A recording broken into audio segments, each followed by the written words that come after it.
안녕하세요. 부자 오빠입니다. 어제 CPI 지수가 예상치보다 낮게 나오면서 프리장에서 엄청나게 급등했었는데 정규장에서 갈수록 힘이 빠지더니 결국에는 용두사미로 마감을 했습니다.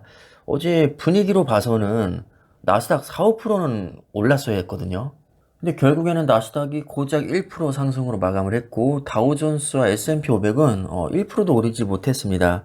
너무나도 실망스러운 결과가 나왔는데 정말 냉정하게 말씀드리면 이제는 이런 변덕에 우리가 익숙해질 때도 됐다고 봅니다. 우리가 한두 번 낚여보는 게 아니지 않습니까? 악재가 하나 해소되면 또 다른 악재가 나오고 평소에는 크게 신경 쓰지 않던 이슈가 뜬금없이 갑자기 또 이슈가 되면서 주가를 하락시키고 이런 식으로 우리가 주식을 하는 동안 뒤통수를 맞았던 적이 정말 한두 번이 아닙니다.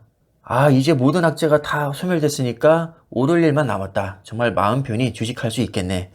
정말 죄송하지만 이런 날은 절대 오지 않습니다. 상식적으로 어제 CPI 수치가 그 정도 나왔으면 연준에서 금리를 이제 빡세게 안 올릴 명분이 생긴 거니까 폭등할 만도 한데 왜 이렇게 오르다 말았을까요? 너무 찝찝하지 않습니까? 제 개인적인 생각을 말씀드리자면 지금까지 패턴을 보면 증시가 오를만 하면 연준 의원들이 나와서 증시에 고춧가루를 뿌렸던 적이 한두 번이 아닙니다. 왜냐면 증시가 갑자기 올라버리면 사람들이 이제 갑자기 부자가 된 것 같은 착각이 들기 때문에 돈을 또 많이 쓰거든요. 사람들이 돈을 많이 쓰면 그게 또 인플레이션이 되는 거잖아요. 상승폭이 둔화되고 있는 것은 사실이지만 아직도 인플레이션 잡으려면 사실 멀었거든요. 자, 그런데 이제 조금 잡혀갈 만하니까 증시가 오르고 사람들이 막 긴장감 풀고 돈을 막 쓰고 그럼 그동안 그렇게 욕먹어가면서 금리 강하게 올린 거 결국에는 이게 헛수고가 될 수 있다는 겁니다. 그러니까 증시가 오를만 하면 연준 의원들이 나와서 야 너무 좋아하지 마 금리 앞으로 더 빡세게 올려야 될지도 몰라. 심지어 뭐 최종금리 7%까지 언급을 했었죠, 얼마 전에는. 그러니까 이런 패턴을 우리가 몇 번 당해봤기 때문에 이제는 학습 효과가 생겼다는 거죠. 야, 지금 일시적으로 폭등하고 있는데 이거 내가 볼 때는 또 주저앉을 것 같아. 그동안 마음고생 겁나 했으니까 좀 올랐을 때 팔아버려야겠다. 또 페이크 주면서 떨어뜨리겠지. 이럴 때 현금 확보 해놓자. 뭐 이런 심리가 좀 작용하지 않았나 싶습니다. 그 다음에 우리가 오해하면 안 될 게 지금 인플레이션이 잡힌 게 아닙니다. 상승폭이 둔화가 된 거지 여전히 수치는 7%대로 굉장히 높거든요. 정신을 차리고 보니까 근본적으로 해결된 게 사실상 없다는 거죠. 단지 예상치보다 조금 낮게 나왔을 뿐입니다. 여전히 인플레이션은 굉장히 높고 심각합니다. 아니 그거 다 선반영 됐으니까 이제 인플레이션 내려갈 일만 남았으니까 이제는 그게 또 선반영돼서 올라야 되는 거 아닌가요? 물론 그렇게 생각할 수도 있지만 사실 선반영이 정확히 몇 퍼센트 됐다고 우리가 계산을 해낼 수는 없습니다. 그걸 어떻게 계산합니까? 72%가 선반영된 건가요? 아니면 87%가 선반영된 건가요? 아니면 인플레이션은 100% 선반영됐는데 다른 원인으로 빠진 걸까요? 이거를 알 수가 없다는 겁니다. 이걸 어떻게 계산을 해내죠? 공식이라는 게 있나요?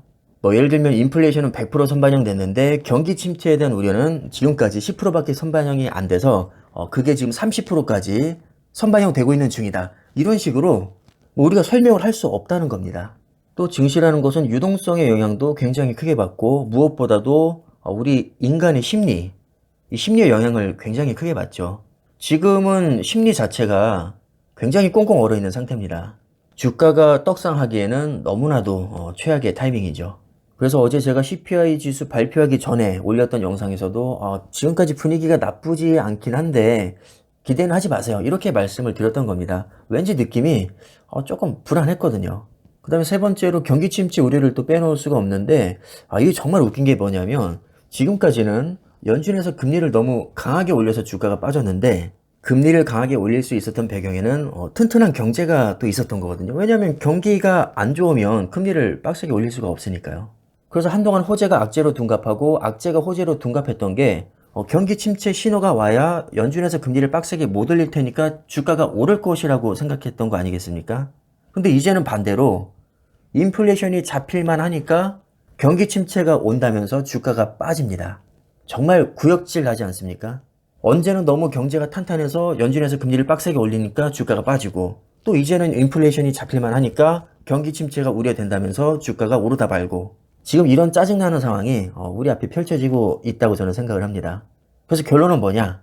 오르면 팔 것도 아니고 내려도 팔 것도 아니라면 그냥 주가 올라봐야 잠깐 기분만 좋은 거고 결론은 그냥 고입니다. 어제 프리장에서 주가가 크게 올랐을 때 제 영상에 달렸던 댓글인데 저는 이 댓글이 굉장히 마음에 와닿더라고요. 자, 우리처럼 장기 투자를 추구하는 사람들은 자잘한 이슈에 절대로 흔들려서는 안 됩니다. 그냥 주가가 오르면 앞으로 좀 더 비싸게 사야겠네. 주가가 빠지면 싸게 더 많이 살 수 있겠네. 근데 어차피 길게 보면 오를 거잖아.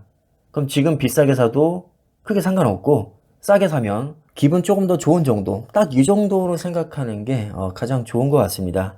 어차피 백날 시황 분석해봐야 주가를 예측할 수는 없고 오히려 기분만 나쁜 경우가 더 많거든요. 왜냐면 이게 앞뒤가 안 맞는 경우가 너무 많기 때문입니다.